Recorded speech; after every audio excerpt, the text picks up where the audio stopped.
bonjour. On va continuer aujourd'hui la factorisation et c'est la troisième partie.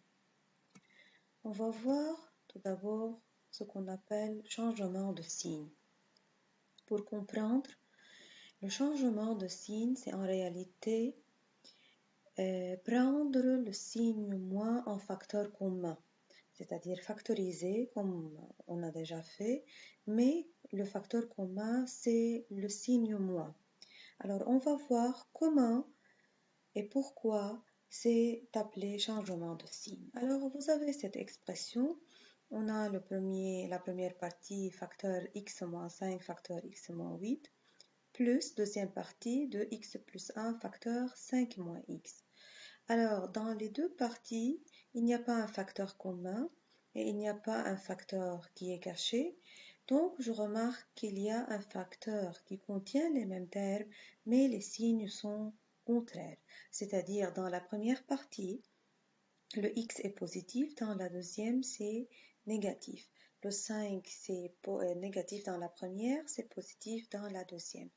Alors, pour avoir un même facteur, ou bien un facteur commun pour factoriser, je dois faire ce qu'on appelle le changement de signe, mais en réalité, comme je vous ai expliqué, c'est prendre le signe moins en facteur commun. Alors, je vais prendre le signe moins de ce facteur, 5 moins x, je dois le mettre à l'extérieur.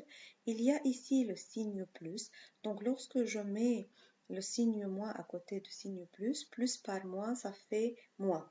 Donc, la partie ou bien la factorisation va devenir, la première partie, je n'ai rien changé.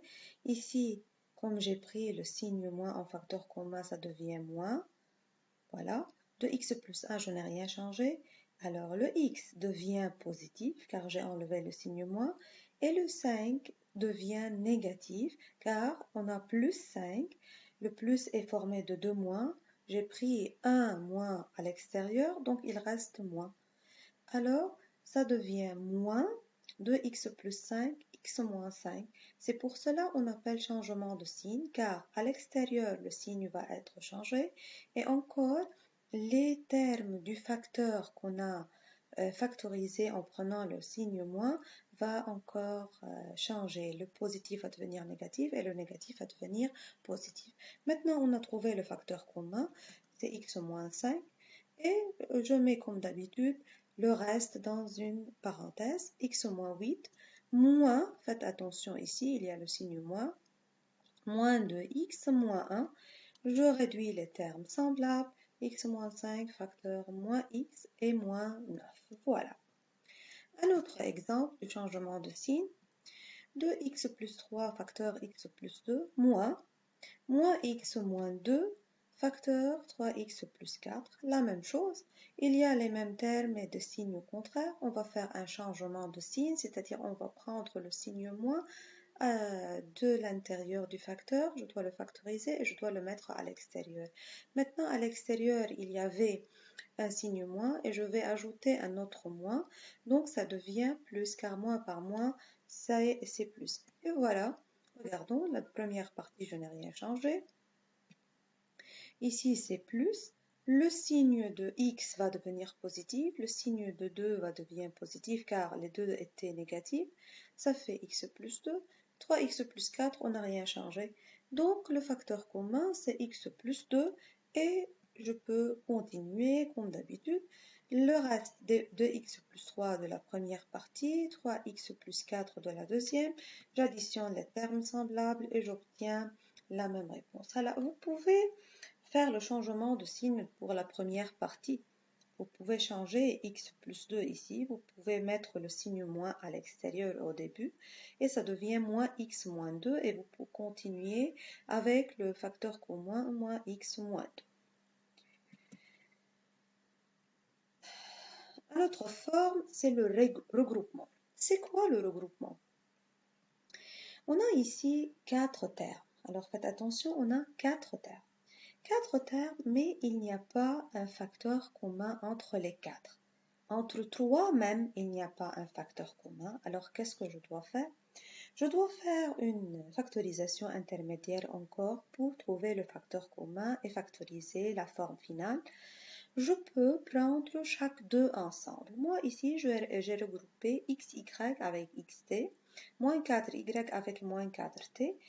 xy et xt ont un facteur commun, c'est le x, vous voyez, avec le rouge. Il reste y plus t. Dans la deuxième partie, moins 4y et moins 4t, on a le facteur commun qui est moins 4. Encore y plus t. Lorsque j'ai regroupé et j'ai factorisé chaque partie toute seule, j'ai trouvé un facteur commun qui est y plus t. Alors je peux continuer comme d'habitude. Donc y plus t facteur x moins 4. Encore une autre méthode pour cette expression. Je peux regrouper d'une autre manière. Je peux regrouper xy avec moins 4y car on a le y comme facteur commun, xt avec moins 4t, le t c'est facteur commun. Alors regardons, on a le y, x moins 4 plus t, x moins 4. Alors encore j'ai trouvé un facteur commun lorsque j'ai regroupé de cette manière. Je peux continuer, x moins 4 facteur y plus t, c'est la même réponse. Voilà, vous pouvez regrouper n'importe quel deux termes à condition qu'ils ont un facteur commun. Un autre exemple encore, la même chose, 2xy plus 8x, 3y plus 12.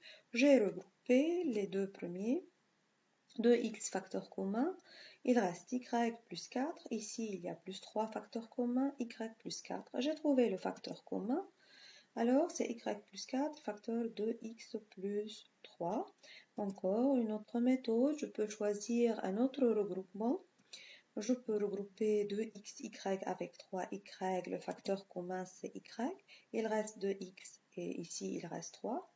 8x et 12, le facteur commun c'est 4, il reste 2x plus 3. Le facteur commun qu'on a trouvé c'est 2x plus 3, facteur y plus 4 et c'est la même réponse. Voilà, lorsque j'ai regroupé de cette manière. Voilà, merci, au revoir, à bientôt.